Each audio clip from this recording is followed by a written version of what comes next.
In this video, I want to talk about a very simple tip that is highly effective. It is so powerful, and it is something that whether you are just getting into bass fishing or you have been fishing your entire life, you can apply to the lakes and rivers and ponds that you fish. And it's going to be the difference at times between catching a few fish and going out there and catching a lot of fish. And it's something that I call fishing the replacement lures or corresponding lures. Now, real quick before we talk about that, I have a very exciting special announcement that I think some of you are going to be interested in. Right now over at Omnia, if you sign up for their Premium Pro app, you're going to be automatically put into a contest to win a forward-facing sonar system, the entire system. So the transducer, the screen, it's several thousands of dollars worth of winnings.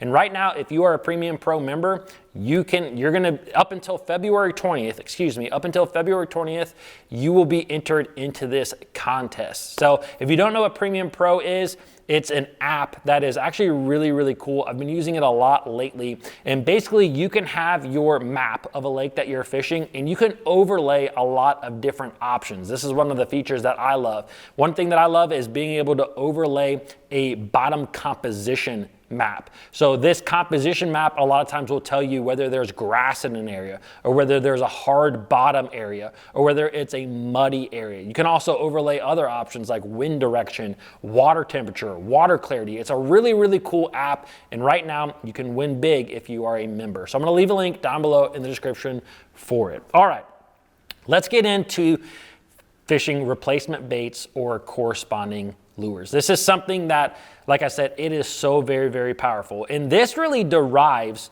from, you know, if you think about it, especially if you have been fishing for a long time, when anglers see a certain type of cover or they're fishing a certain type of structure element, a lot of anglers think of the exact same bait to throw.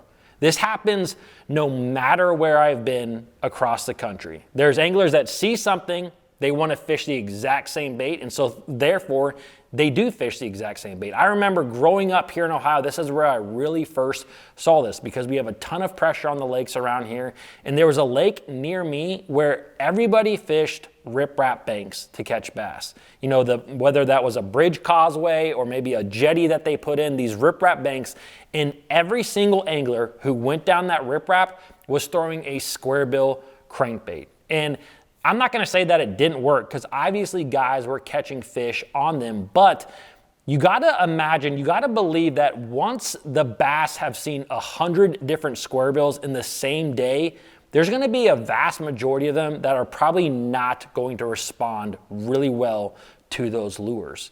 And sure, if the weather system moves in or things just line up right, you might crush them on that square bill. Like, I'm not saying it's a bad option, but what you can do instead is think about these replacement or corresponding lures. And basically these are lures that work in the exact same areas. I know for me, when I started seeing that growing up with these riprap banks, I started throwing spinner baits, chatterbaits, and buzz baits a lot in these exact same areas, right? Those are all lures that accomplish the same goal by fishing it, but I'm not throwing the exact same thing. And what I found on several occasions is maybe I wouldn't catch as many fish as other guys, but I would always get the big bite. I would always catch a bigger than average fish on that certain stretch. And that's the fish that I wanted to catch. Now, I've also been whooped in a boat with this exact same concept before. And I remember just fun fishing with my cousin one time, and I went to a lake where it's the exact same thing. Everybody goes there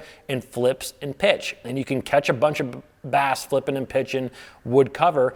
And here my cousin is in the back throwing a square bill and absolutely catching the crap out of bass in a place where a lot of anglers may not always think to throw a square bill. And ever since then, when I get to a body of water, one of the first things that I like to do is really think about the lures that guys are going to throw. If I get to a large grass mat, for instance, if I get to a large grass flat, you know, the first thing that comes to my mind is a chatterbait. And that's probably the first thing that comes to a lot of y'all's minds as well. But I remember fishing a tournament down in Florida on Lake Toho, where everybody around me was fishing a chatterbait. Every single person, and people were catching them. But guess what? The guy who won that tournament, which was Brian New, he was fishing in some of those exact same areas, but he was throwing a square bill, a corresponding lure, a replacement lure. This is just a lure that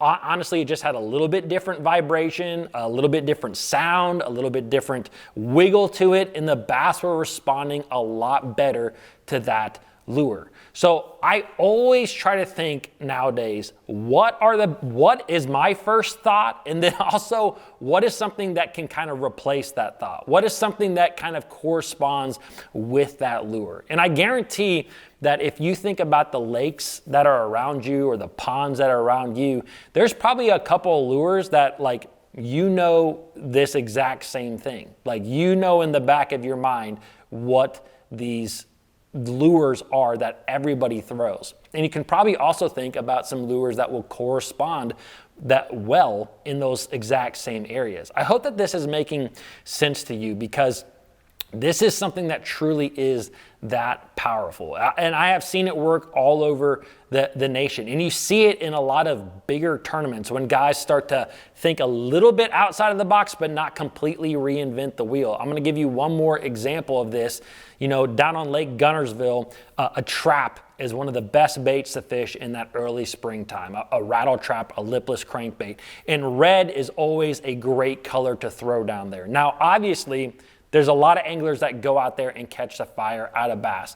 But we just saw a few years ago that nearly every person in the top 10 in the Bassmaster Classic on Lake Gunnersville at the time was throwing a red chatterbait, right? Instead of that red lipless crankbait that everyone throws, they were throwing a chatterbait in some of those exact same situations in that red color. And this is really when that kind of red chatterbait kind of exploded, when everybody started thinking like, oh, why didn't I think about that? Again, it's something so simple, but so effective. So I hope that you guys kind of grasp onto this concept. I think it's something that is so powerful. And if you guys enjoyed this video, I think you will like my most recent video. I'm gonna leave a link for it right here. Also, don't forget about that Premium Pro app, link down below in the description. I will see you guys tomorrow.